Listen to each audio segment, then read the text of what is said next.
Yeah, I started out with my art career, and I built the first small little longhouse, and I realized how well it worked to sell my artwork. And so I really talked to my elders and asked them about the longhouse and how they should be built, and something that was similar and to our traditional longhouses. They were all different types on the coast. Some more of a shed affair, some with great big purlins like this one. And I started to build them, and people really liked them, and so I started to sell them. And I've built 27 of them to date, and the biggest one was for my band in Seashelt, which was 75 feet long.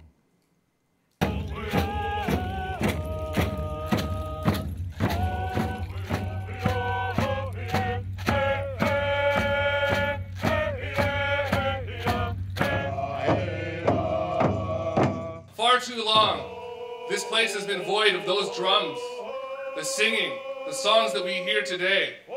And these trees will be able to remember now. Remember, they'll hear those voices that they have not heard for far, far too long. We're here in Stanley Park in this beautiful forest. We usually refer to these forests as virgin forests or old growth forests, but actually this is a very young forest. People just assume that it's an old growth forest, but this park was actually logged extensively in 1830, and it also burned very badly in 1887.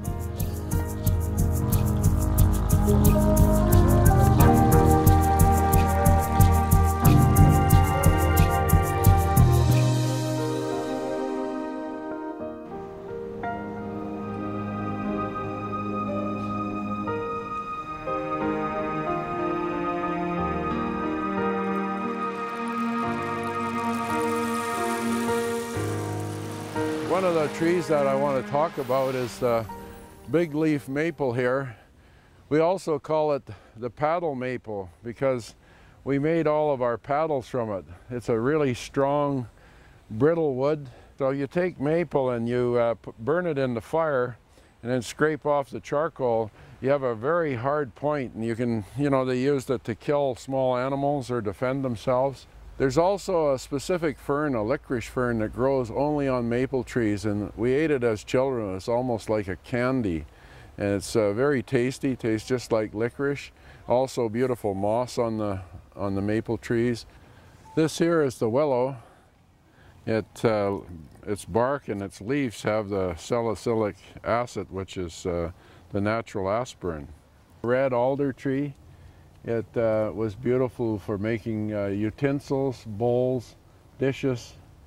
But one of its biggest characteristics was the bark. And in the summertime, there's a dye that we could boil the bark and come up with a dye, and it dyed the fish nets, and it would make the fish net invisible to the fish.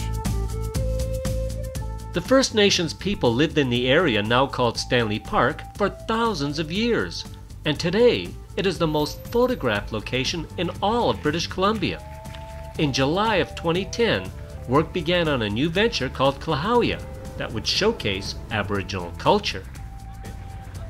Probably the biggest challenge in the summer at Klahowya was to make sure that everything happened for the opening date. And there were so many things that had to happen at the same time and be coordinated to all work together. We also had to work with the Parks Board, who have their own set of priorities and systems and networks and everything else, so we had to fit into that. We also had to fit into the train scheduling of getting it ready for Klahowya.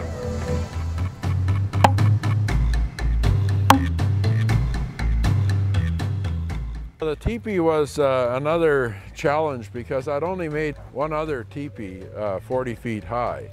So it's probably stretching the boundaries of teepee construction going to 40 feet.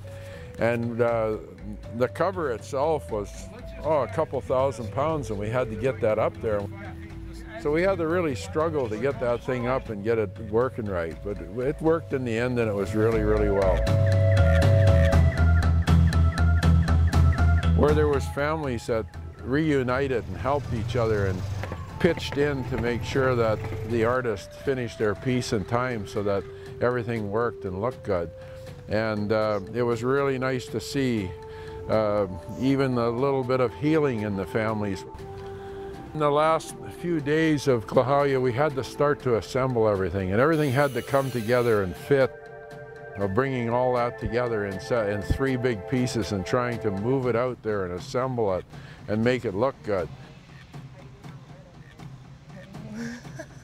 It wasn't just a small piece of art, it was almost 60 feet from wingtip to wingtip, so it was a major construction job. Come on up, going up. It's easier and easier. Easier and easier. No, pull the other line, pull the other, that one. Okay, let me look at that thing. It's a work of art. I'm just gonna move ahead of here. Hang on. Right there. Had to clean my pants out on the last one.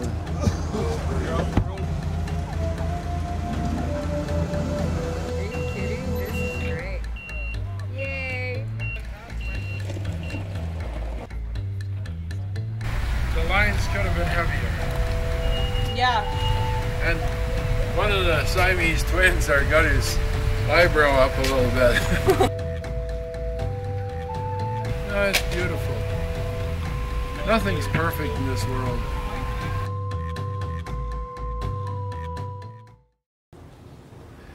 I think that the raven brought the spirit to Klahowya. The raven's back is here, his wing is here, and his head will be kind of looking down, and his shoulders will be hunched up, and he's sort of coming up out of the water.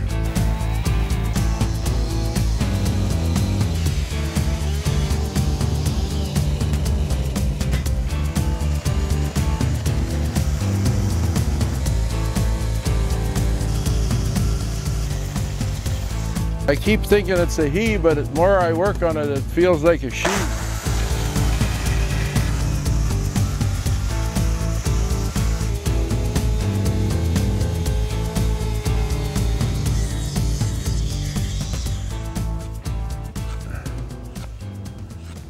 And one chip at a time, eh?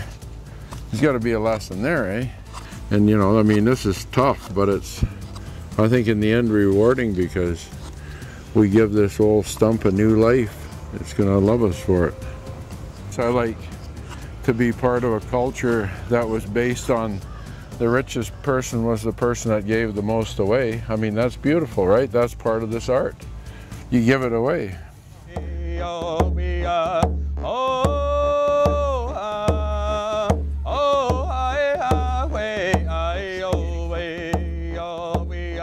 But what really was neat about this whole thing is the people started to identify with this raven. It started to, they asked us about it, and of course, the raven is all about transformation. We started to do this dance. Up there, everybody was just grabbing hands and dancing and singing and screaming.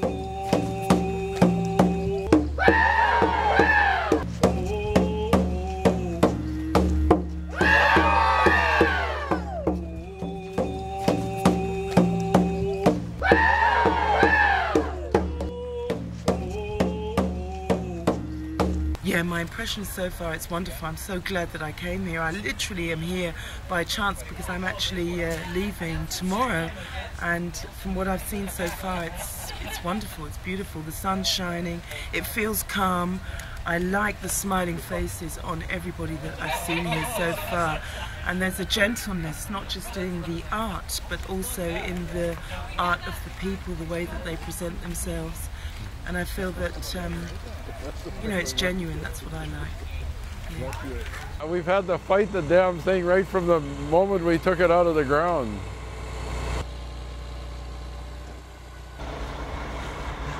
Yeah, just hold her there. It's Tony, right? That's right. Yeah, sorry I called you Paul there. That's perfect, eh? Yeah. Nothing gonna jerk loose.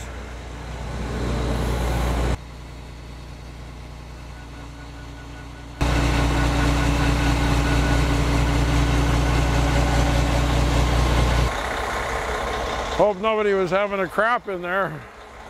Watch your mirror there. I didn't think I could find anybody as haywire.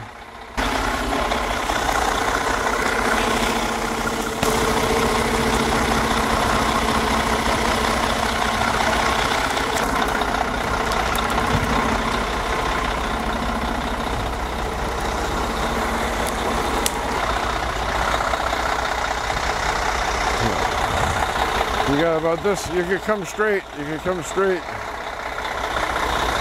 Yeah, about that much. Yeah. Don't put that on tape. No, there's something about disaster I love. We got Ralph here. He's a chainsaw champion. He's just itching to cut something down. Push. Okay.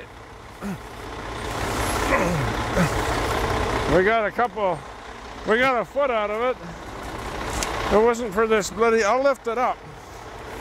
You get that one now, Ralph. A little bit more. One more. There.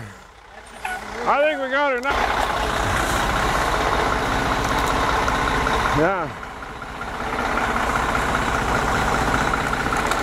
But not like that one. That's the chicane, that one. Is this fun? Well, it's the best fun I could have other than having sex.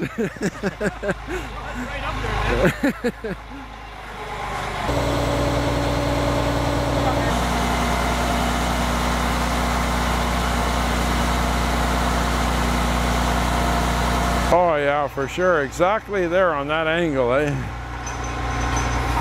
I thought it would, because I like that shot up here. Once we get all that white man tent out of the way there, be a beautiful shot. So I think it really leaves a beautiful message that we should always accept transformation in our life, that we shouldn't fight it, that we need to accept getting old, accept getting a little too heavy, or accept all these things and just be happy and enjoy this beautiful world. Well, I always tell people it's like a family room where you do all sorts of things with your family. We've named my grandchildren here, and my elders came from Sechelt and give it the name House of Mayuk, which is Mayuk meaning bear. And they also gave that name to my grandson, Mayuk. Yes, it's my family crest. The double-headed eagle comes from Sechelt, and then little people in salmon eggs are my own family crest. Traditionally, we feel that when we put the wings out, the people are sitting in the wings of the eagle. So it's sort of a protection.